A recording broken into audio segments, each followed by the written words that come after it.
Bismillah, Assalamualaikum ya sahabat. Kali ini kita akan belajar bahasa Arab tentang idhofah. Apa itu idhofah? Idhofah disebut juga dengan mudhof ilaih. Apa itu? Itu adalah istilah gramatikal dalam bahasa Arab yang berbentuk dua buah kata benda yang memiliki saling keterkaitan. Lalu dua kata benda tadi membentuk makna baru yang lebih rinci, lebih spesifik atau lebih jelas. Misalnya dalam bahasa Inggris kita mengenal ada dua kata yang disambungkan dengan kata of. Misalnya King of the Jungle, raja hutan, ada kata of di situ. Atau ada juga yang disambungkan dengan apostrof s, misalnya teacher's book, bukunya guru. Nah, keterkaitan tadi membuat kata-kata tersebut menjadi lebih jelas atau lebih spesifik. King, raja. Rajanya siapa? King of the Jungle. Oh, rajanya yang ada di hutan. Rajanya hutan gitu ya. Lalu ada juga teacher's book. Ada bukunya siapa? Ternyata bukunya guru. Jadi teacher's book. Nah, hal seperti ini dalam bahasa Arab ada istilah idhofah atau mudhof ilaih.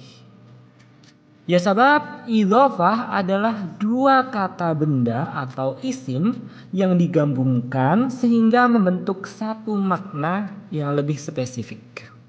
Idhofah ini terdiri dari dua kata. Yang pertama disebut mudhof, artinya yang disandarkan. Dan yang kedua adalah mudhof ilaih, yakni sandarannya atau yang disandarkan kepadanya. Contohnya Rasulullah, utusannya Allah.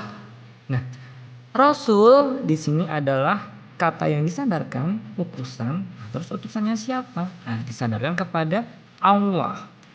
Jadi utusannya Allah. Di sini Rasul adalah mudhof dan Allah adalah mudhof ilaih. Contoh lain, babul fasli. Bab pintu, al-fasl kelas. Pintunya kelas. Berarti di sini bab itu adalah mudhofnya dan al-fasl itu adalah mudhof ilaihnya. Ada ketentuan khusus bagi mudhof dan mudhof ilaih. Apa saja itu? Mudhof adalah kata yang awal. Nah, untuk mudhof ini syaratnya adalah pertama, tidak berawalan alif lam. Kedua, tidak berakhiran tanwin. Misalnya kitabullah, kitabnya Allah.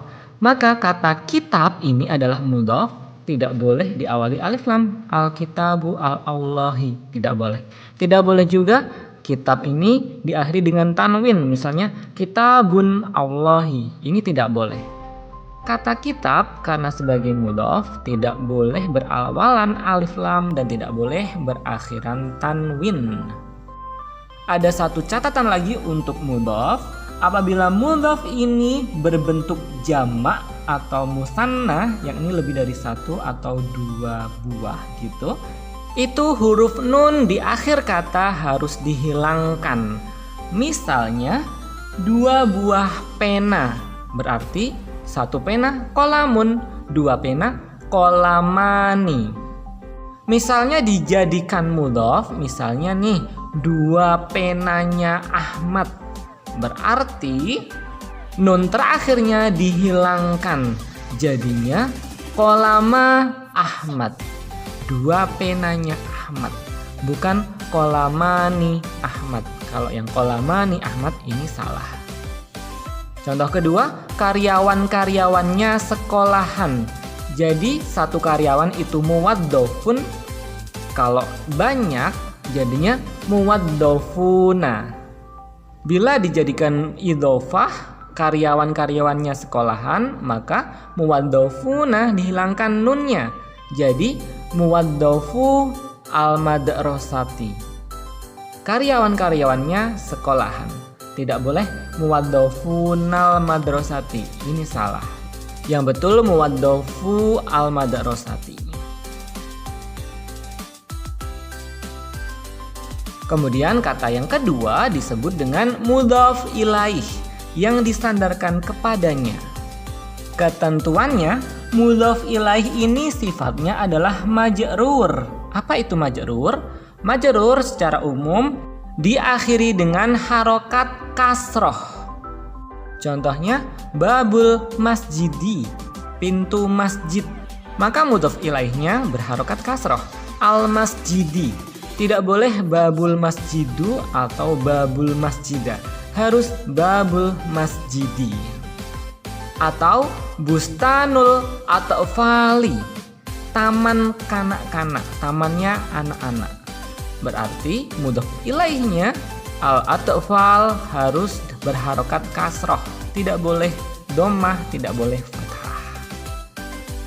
Namun berharokat akhir kasroh ini secara umum saja, ada beberapa pengecualian. Misalnya, jika mudhaf ilaihnya adalah jamak atau musanna atau berjumlah dua ya, maka huruf alif atau wawu sukun sebelum nun terakhir harus dirubah menjadi ya sukun. Misalnya al-muslimun, orang-orang Islam, bila menjadi mudhaf ilaih maka harus dirubah menjadi muslimina. Misalnya baladul muslimina, tidak boleh baladul muslimuna, tidak boleh. Misalnya dua orang tua, al-walidani, bila menjadi mudhaf ilaih harus dirubah menjadi al-walidaini. Misalnya anaknya dua orang tua, ibnul walidaini.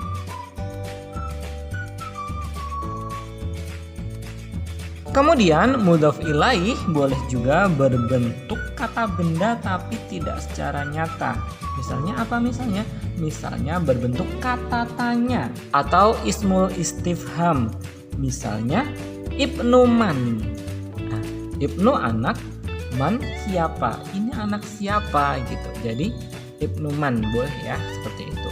Kalau seperti ini harokat terakhir mudhaf ilaih tidak harus kasroh karena berbentuk isim istifham atau kata tanya. Boleh juga mudhaf ilaih berbentuk kata ganti atau domir. Contohnya bukumu, kita buka. Kitab itu mudhafnya artinya buku dan mudhaf ilaihnya ka. Ini adalah kata ganti dari kamu ya. Kita buka bukumu. Contoh lain baituhum. Bait rumah, hum mereka. Baituhum rumah mereka, rumahnya mereka. Maka yang seperti ini mudhaf ilaihnya tidak harus kasroh karena dia berbentuk domir atau kata ganti. Kemudian mudhaf ilaih boleh juga berbentuk kata sambung. Misalnya alladzi, alladzina, allati, ya, itu kata sambung ya, atau dalam bahasa Arab disebut isim mausul. Contoh syiratal ladzina, syirat jalan, alladzina orang-orang yang. Disambung orang-orang yang bagaimana? Nah, kalau di surat Al-Fatihah syiratal ladzina an'amta alaihim, jalannya orang-orang yang engkau beri nikmat atas mereka. Pengayaan.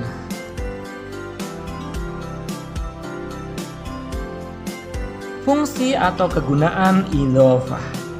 Ya syabab, idhofah mempunyai fungsi memberi makna baru.